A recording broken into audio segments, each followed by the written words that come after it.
اعوذ باللہ من الشیطان الرجیم بسم اللہ الرحمن الرحیم عزیز طلباء و طالبات السلام علیکم ورحمۃ اللہ وبرکاتہ۔ امید ہے کہ آپ سلامت ہوں گے۔ میری دعا اللہ تعالیٰ آپ کو اپنے حفظ و امان میں رکھیں۔ عزیز بچوں، آج کا کلاس ہے 8 سبجیکٹ ہے اردو، اور جو لیسن ہم نے کل پڑھی ہے اس کا نام ہے نعت، اور یہ سبق نمبر 4 ہے آپ کی کتاب کا۔ آپ اپنی کتاب نکالیے پیج نمبر 23 پر۔ آج ہم اسی لیسن کے اسی نعت کے لفظ اور معنی لکھیں گے، اور آپ کو معلوم ہوگا کہ ہم نے کل بھی آپ کو کہا ہے کہ نعت کس سے کہتے ہیں۔ نعت اس نظم کو کہتے ہیں جس میں ہمارے آقا انعامدار حضرت محمد عربی صلی اللہ علیہ وسلم کی تاریخ بیان کی جاتی ہے، اور اس نعت کا جو مصنف ہے یعنی لکھنے والا ہے اس کا نام ہے الطاف حسین حالی۔ تو اب ہم لفظ کریں گے: بر لانا گو پورا کرنا، پرائے گو غیر اجنبی یعنی پرائے مین جیسے اس کو پر بنا مل جا جائے پناہ یعنی پناہ ملنے کی جگہ جہاں ہم کو پناہ ملے گی۔ ماوا ٹھکانہ، ماوا کیا گو ٹھکانہ۔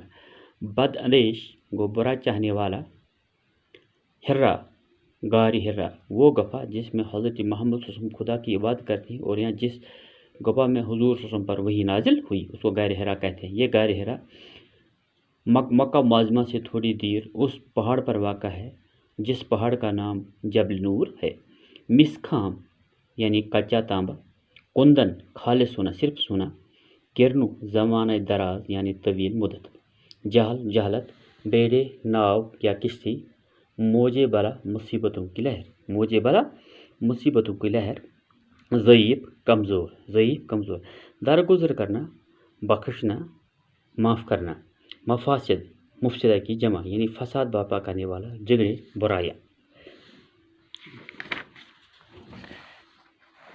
شیر و شکر آپس میں ملانا، بھائی چارہ پیدا کرنا، شیر یعنی دودھ کو کہتے ہیں اور شکر کھانڈ کو، آپس میں ملانا، شیر و شکر ہونا کو آپس میں بھائی چارہ پیدا کرنا یعنی پانو یکت تھاون، نیائے نہ تھاون کی، کین تھاون کی، حسن تھاون کے۔ نسخہ کیمیا قرآن، نسخہ کیمیا کا ہونا یعنی قیمتی نسخہ، اور نسخہ کیمیا کس کو کہا جاتا ہے؟ ہماری عظیم کتاب مقدس کتاب قرآن شریف کو کہا جاتا ہے۔ اب اس کے کچھ سوالات ہیں۔ شاعر نے حضرت محمد صلی اللہ علیہ وسلم کی کچھ صفات کا ذکر کیا ہے، آپ ان خوبیوں کو اپنے الفاظ میں بیان کریں۔ شاعر نے اس نظم میں، اس نعت میں حضرت محمد صلی اللہ علیہ وسلم کی بہت سے صفات کا ذکر کیا ہے، ان کو اپنی الفاظ میں بیان کریں۔ جیسے حضرت محمد صلی اللہ علیہ وسلم جن صفات کا ذکر کیا گیا ہے وہ مندرجہ ذیل حضرت محمد صلی اللہ علیہ وسلم کی خدا کی طرف سے، حضرت محمد صلی اللہ علیہ وسلم کو خدا کی طرف سے رحمت للعالمین کا لقب اس لیے ملا کیونکہ وہ غریبوں کا، مسکینوں کا، فقیروں کا، ضعیفوں کو پناہ دیتے تھے۔ حضور صلی اللہ علیہ وسلم کو رحمت للعالمین کا لقب کیوں ملا؟ کیونکہ اس کو ضعیفوں کا بھی خیال تھا، مسکینوں کا بھی خیال تھا، فقیروں کا بھی خیال تھا، کمزوروں کا خیال تھا، یتیموں کا بھی خیال تھا، بے کسوں کا بھی خیال تھا، اپنوں کا بھی خیال تھا، اور غیروں کا بھی خیال تھا۔ دشمنوں کے ساتھ وہ دوستانہ سلوک کرتے تھے۔ حضور صلی اللہ علیہ وسلم ہمارے جو تھے وہ دشمنوں کے ساتھ بھی سلوک کر، آپ نے وہ ایک اس کے بارے میں سنا کہ حضور صلی اللہ علیہ وسلم ایک گلی میں جایا کرتے تھے، تو وہاں پر ایک بڑھیا تھی، تو اس پہ اوپر روز کیا کیچڑ پھینکتی تھی۔ ایک دن وہ بڑھیا کیا بیمار ہو گئی، 2-4 دن حضور صلی اللہ علیہ وسلم پر کسی نے وہ کیچڑ نہیں پھینکا، تو حضور صلی اللہ علیہ وسلم نے پوچھا کہ یہ بڑھیا کہاں ہے؟ تو بڑھیا تو اس کے پڑوسی والوں نے اس کو کیا کہا ہے؟ وہ بڑھیا آج بیمار ہے۔ تو حضور صلی اللہ علیہ وسلم اس کے گھر میں گئے، اس کی عیادت کی۔ تو جب وہ اس کی عیادت کی تو بڑھیا نے حضور صلی اللہ علیہ وسلم کو پہچان لیا، کہا کہ اللہ کے رحمت للعالمین بن کے آئے، تو اس نے ایک دم کیا لایا؟ ایمان لایا کہ میں اس پر اتنا ظلم کرتی ہوں، میں اس کو اتنا اس سے نفری کرتی، پھر بھی یہ میری عیادت کے لیے آئے۔ تو اس نے اللہ تعالیٰ تو اس نے اسلام قبول کیا، اس نے حضور صلی اللہ علیہ وسلم کے بیعت حاصل کی۔ یہ حضور صلی اللہ علیہ وسلم کا کیا؟ یہ رحمت للعالمین تھا، اس کو کسی کے ساتھ دشمنی نہیں تھی۔ وہ دشمنوں کے ساتھ بھی اچھا سلوک کرتے تھے اور ان کے دل میں جگہ بناتے تھے۔ دوسرا سوال ہے، اسلام قبول کرنے سے پہلے عرب میں قسم قسم کی برائیں تھیں، شاعر نے ان کی کس کس برائی کا ذکر کیا ہے؟ آپ کو معلوم کہ اسلام قبول کرنے سے پہلے کہ عرب میں بہت سے برائیں تھیں، جیسے لڑکی کو زندہ دفن کیا جاتا تھا، لڑکیوں کو زندہ دفن کیا جاتا تھا، شراب خوری عام تھی، بدکاری عام تھی، بے حیائی بے شرمی عام تھی.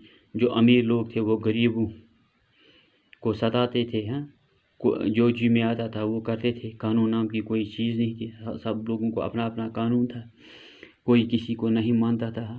جوا کھیلتے تھے، بدکاری کرتے تھے، بے حیائی کھیلتے تھے، شراب پیتے تھے. یہ بہت سی طرح ہیں.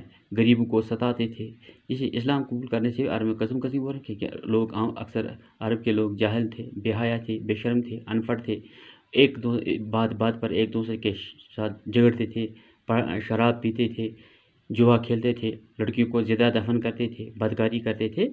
یہ کیا اب کیسا تھا؟ حضرت محمد صلی اللہ علیہ وسلم غار حرا میں خدا کی بات کرتے تھے. یہ غار کس جگہ پر واقع ہے؟ حضور صلی اللہ علیہ وسلم غار حرا میں عبادت کرتے تھے. یہ غار یہ غار وہاں مکہ معظمہ سے دور ایک پہاڑی پر واقع ہے. اس پہاڑی کا نام ہے جبل نور ہے. اسی جگہ پر یہ غار واقع ہے. اسی غار میں حضور صلی اللہ علیہ وسلم پر اللہ کی طرف سے وحی نازل ہوئی.